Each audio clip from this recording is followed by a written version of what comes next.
Tuesday, the 7th of July, 2026. Let us start by breaking down this incredibly toxic dynamic between Carly and Z.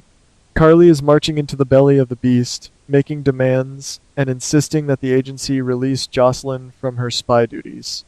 But Z is employing a brilliant psychological motive here. He is playing mind games, flirting, and deflecting her anger with an almost sociopathic calm. Could it be that Z sees right through Carly's bluster? He is not intimidated in the slightest. In fact, this implies that he finds her maternal outrage amusing. He has seen what Jocelyn is capable of in the field, and he is thoroughly impressed by her raw talent and survival instincts. Z has absolutely no intention of letting a prime asset like Jocelyn slip through his fingers just because her mother is throwing a tantrum. You have to wonder what Z's ultimate endgame is regarding Jocelyn. If you ask me, he views her as the perfect weapon, young, capable, deeply loyal to her family, and therefore highly manipulatable.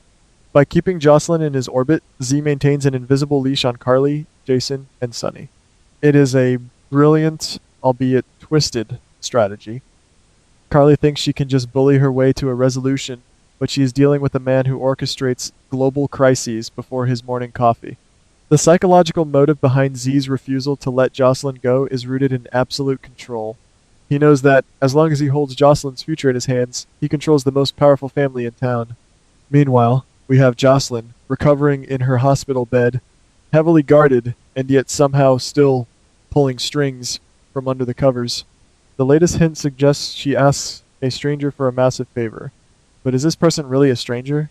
I am highly skeptical, guys.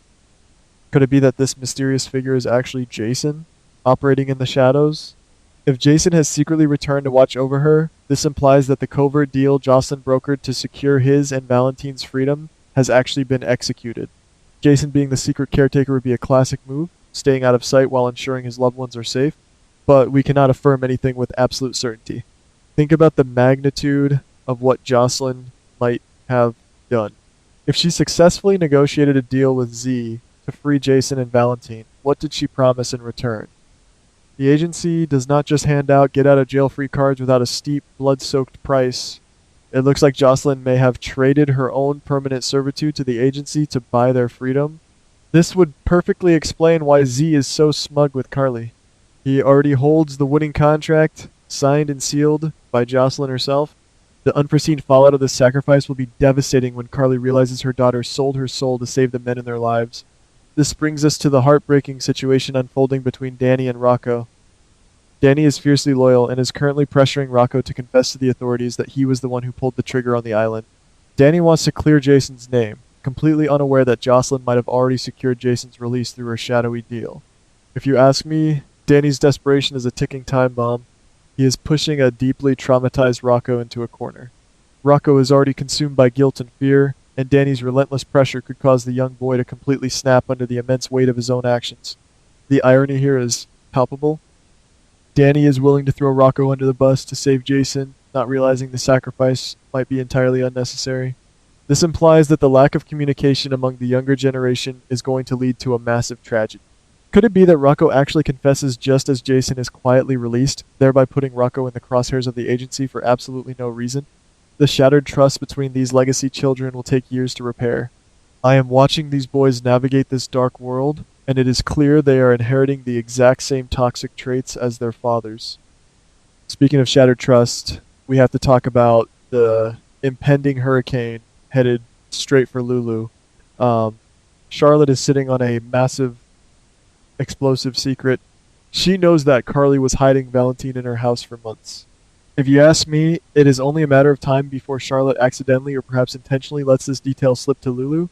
When Lulu connects the dots and realizes that Carly harbored a fugitive while the rest of the town was in chaos, the reaction is going to be nuclear. Lulu was already on edge, dealing with a traumatized son and the revelation of a massive betrayal in her own bed. If Lulu finds out about Carly hiding Valentine, it looks like we are gearing up for a historic feud. Lulu will view this as the ultimate betrayal. Carly prioritized Valentine, a man who has caused immense pain over the safety and sanity of everyone else. The psychological motive for Carly was self-preservation and protecting her inner circle, but Lulu will only see a selfish, calculated move that endangered them all. I can already picture the screaming match. in the hospital corridors. This is not just a minor disagreement. This is the kind of secret that permanently severs ties between families and leaves a trail of destruction in its wake. Then we have Sonny, who always seems to find a way to inject his particular brand of intimidation into every situation. Sonny visits Ethan in the hospital, and instead of showing genuine concern for the man who took a bullet, he is cracking jokes and interrogating him about Ava's involvement. What is Sonny's ulterior motive here? He is never just making small talk. By casually mocking Ethan and probing about Ava, Sonny is fishing for leverage. He knows Ava is up to her neck in this mess, and he is using a wounded Ethan to piece together her exact role in the recent gallery shootout. It looks like Sonny is preparing to trap Ava in a web of her own making. If you ask me, Sonny suspects that Ava and Ethan's connection is far deeper than a simple rescue mission. Could it be that Sonny already knows Ethan might not be the biological father of the baby, and he is waiting for the perfect moment to drop that bomb? Ava thinks she is playing chess, but Sonny is the one controlling the board. The psychological motive behind Sonny's hospital visit is pure intimidation, letting Ethan know that he sees everything, and letting Ava know that there is nowhere left to hide from his wrath. Now, we must address the absolute tragedy unfolding in the police precinct. Britt is throwing a violent, terrifying fit in her cell. She is smashing things, screaming, and begging to be let out. Why this sudden explosion of rage? It looks like the devastating news of Cassius's death has finally reached her. Britt is a woman who relies on control, and right now, she has lost everything.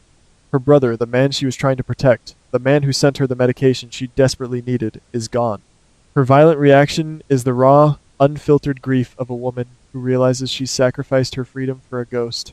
After the rage subsides, Britt makes a desperate, tearful plea. Who is she begging? Dante? Her mother? Could it be that she's begging for a chance to uncover the absolute truth about how Cassius died? This implies that Britt does not believe the official narrative. She knows the agency, she knows the players involved, and she knows her brother was a survivor.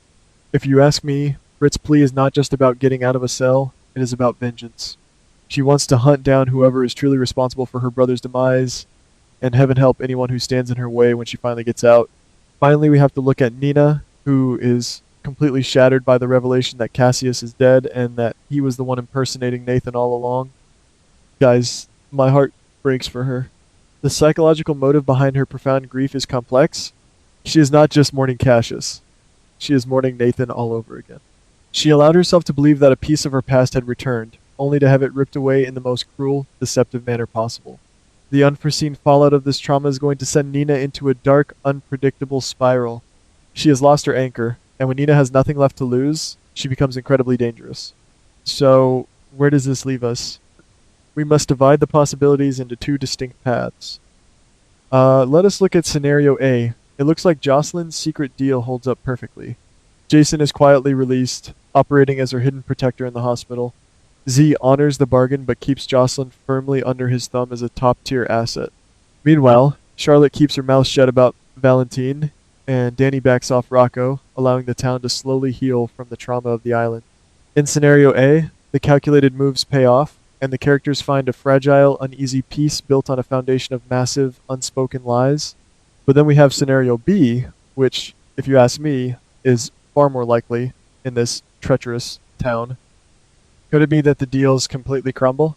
In scenario B, Z betrays Jocelyn, taking her deeper into the agency's dark operations while keeping Jason locked away as leverage. Charlotte accidentally blurts out Carly's secret to Lulu, igniting a war that shatters the town. Danny forces Rocco to confess, only to realize he ruined the boy's life for nothing. And Britt, fueled by grief over Cassius, breaks out and launches a one-woman war against the agency. This implies a total collapse of order, where every ulterior motive is dragged into the bloody light. Ultimately, I cannot affirm exactly how the writers will untangle this massive web of deceit, but I am highly skeptical that anyone is walking away from this week with clean hands or a happy heart. The board is too volatile, and the players are too deeply entrenched in their own psychological warfare. Will Jocelyn's sacrifice save Jason, or just damn them both? Will Lulu's discovery of Carly's betrayal push her over the edge? And how much collateral damage will Britt and Nina cause in their pursuit of justice for Cassius? If you ask me, the storm in Port Charles is not passing, it is just gathering strength, preparing to wash away everything these characters hold dear.